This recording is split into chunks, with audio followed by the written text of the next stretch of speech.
भले ही बजट बड़ा है लेकिन हकीकत में कुछ और ही होता है जमीन में। आप देखिए, आप यहीं के रहने वाले हैं, आप जमीनी को समझते हैं, आप सोने का चम्मच लेकर पैदा नहीं हुए हैं। आप किसी वार्ड में चले जाएंगे, इसी गोरखपुर में ही, चाहे मुसलमान हो चाहे हिंदू हो, या मुस्लिम बस्ती में भी चले जाएंगे, तो 200 पक्का मकान आपको दिखाई देगा। आज आप गोरखपुर से निकलते हैं काशी के लिए, तो आपको 4 लेन और 6 लेन की सड़कें दिखाई देती हैं।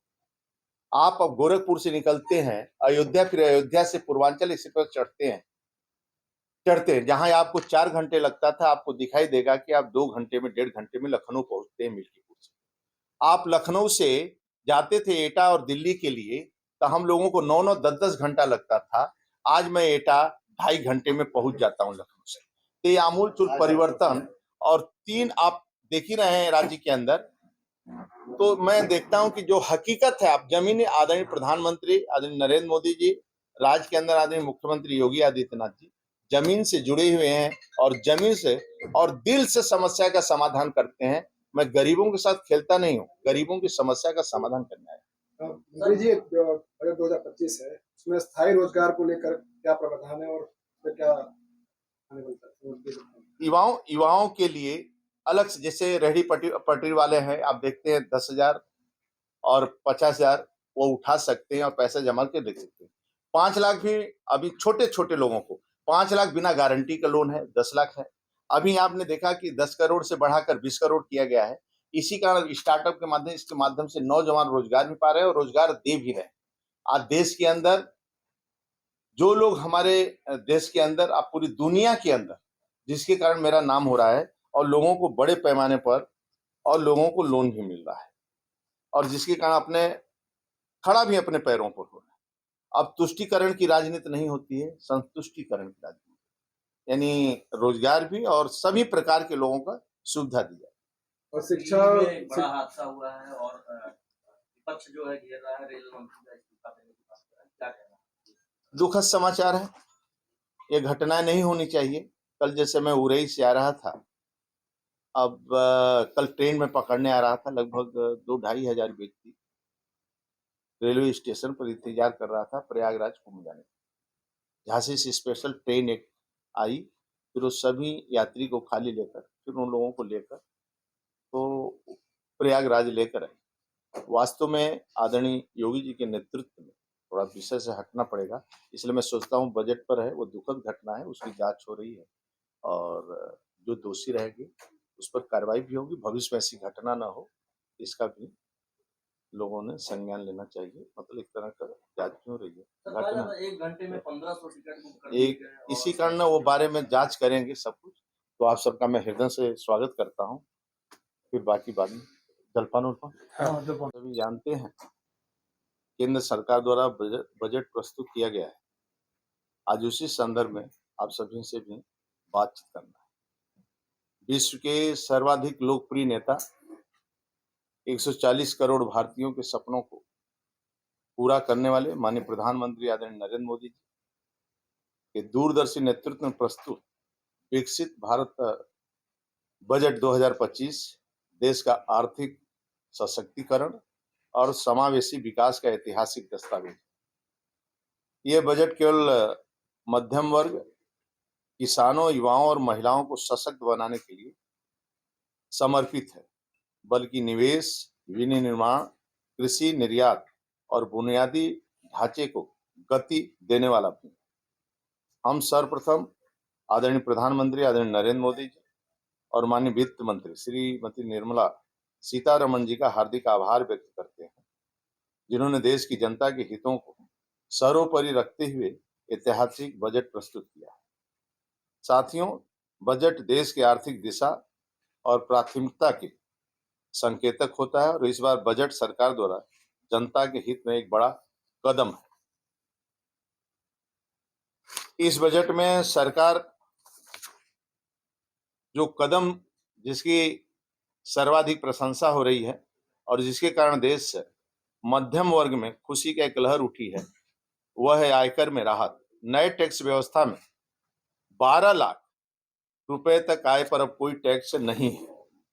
इसी प्रकार किसानों के लिए प्रधानमंत्री धन्य धान्य कृषि योजना 100 जिलों को लाभ मिलेगा, जिससे 1,70,00,000 किसान लाभान्वित होंगे। सरकार द्वारा शुरू किए जाने वाले दलहन आत्मनिर्भर मिशन व कपास उत्पादक मिशन से किसानों की आमदनी बढ़ेगी। किसान क्रेडिट कार्ड की लिमिट 3 लाख से बढ़ाकर 5 लाख किया गया है। उद्यमिता और एमएसएमई से समर्थन के लिए सरकार निरंतर कदम उठा रही है। सूक्ष्म लघु उद्यमों के लिए ऋण सीमा को 5 करोड़ से 10 करोड़ किया गया है। स्टार्टअप हेतु ऋण सीमा को 10 करोड़ से बढ़ाकर 20 करोड़ किया गया है।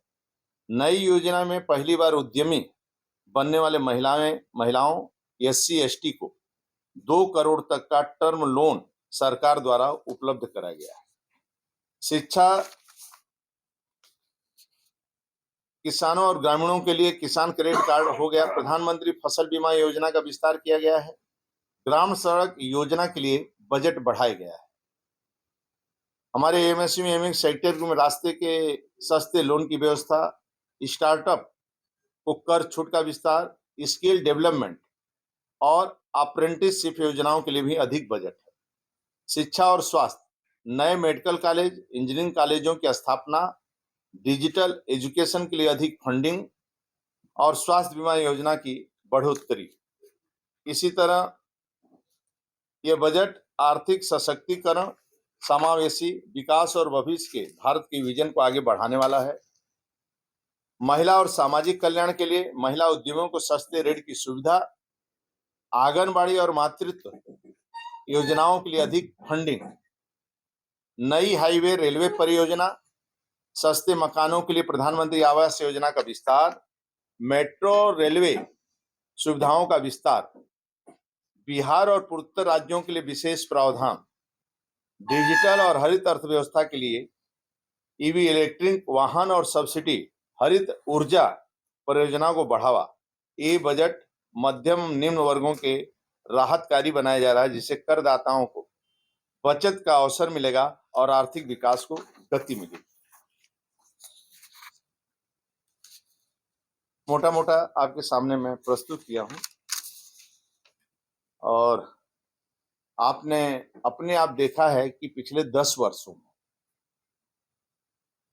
जब क्लीन प्रधानमंत्री अपने को बोलते थे और सदन में उन्होंने कहा कि 1 रुपया मैं भेजता हूं तो 15 पैसे गांव में पहुंचते। आज आदरणीय मोदी जी के शासन काल में और आप देखते थे नारा लगता था कि गरीबी मिटाओ, लेकिन गरीबी नहीं मिटी। लेकिन आज मैं कह सकता हूं कि आदरणीय प्रधानमंत्री आदरणीय नरेंद्र मोदी के नेतृत्व में पिछले 10 वर्षों में 25 करोड़ लोग गरीबी को परास्त करके आगे बढ़े, आज वो ताकत बढ़े, क्योंकि जमीनी को समझने वाले और गरीब परिवार से जन्म लेने वाले ऐसे प्रधानमंत्री देश का नेतृत्व करते हैं। गरीब का दुख और मिडिल क्लास के लोगों को सपनों को साकार, क्योंकि जज्बा है आदरणीय प्रधानमंत्री में, इसलिए उन्होंने कहा जो बारिश के समय प्लास्टिक के छत के नीचे रहते थे और ऐसे लोगों को किसी योजना का लाभ नहीं मिलता था, ऐसे 4 करोड़ लोगों को पक्का मकान बनाने का किसी ने काम किया तो आदरणीय नरेंद्र मोदी। आप देखे होंगे बहनें जो बरसात में शौच की इंतजार करती थीं और बीमारी हो जाती थी, ऐसी बहनों के लिए, परिवार के लिए 12 करोड़ शौचालय बनाने का किसी ने काम किया, अपने पैरों पर खड़ा आदरणीय नरेंद्र मोदी ने। इसी तरह मीडिया और सोशल मीडिया में ज्यादा चर्चा होती थी और हो रही है। घर घर नल कनेक्शन देने का काम किसी ने किया। 16 करोड़ लोगों को घरों में नल का कनेक्शन नहीं था। आज 10 सालों के अंदर जब से योजना चालू हुई आदरणीय मोदी जोड़ने से 12 करोड़ घरों में परिवार में नल से पानी मिल रहा है। आज गरीबों की जो आप देखते हो कांग्रेस जो गरीबों के फोटो खींचते हैं, झोपड़ी का फोटो खींचते हैं, उनको समस्या केवल अपने कार्यकाल में समस्या दिखाई देती थी, लेकिन ये पहला देश का प्रधानमंत्री है जो दिल से और आत्मा से समस्या का समाधान करने वाला देश का पहला प्रधानमंत्री है, जो समस्या भी उठाते हैं, समस्या का समाधान करते हैं, बचत भी करते हैं और विकास भी करते हैं उसका। और डायरेक्ट बेनिफिट के माध्यम से आज कई योजनाओं का लाभ खाते में सीधे योजनाओं का लाभ जाता है। अब 1 रुपया नहीं, यदि 12,000 किसान सम्मान निधि 6,000 सभी मतलब सभी योजनाओं का लाभ सीधे किसान के अकाउंट में जाता है। आप देखे होंगे जन्म के समय जब प्रधानमंत्री बने थे तो जन्म से ही 10 करोड़ लोग जो सरकार की विभिन्न योजनाओं का लाभ जा रहा था, ऐसे 10 करोड़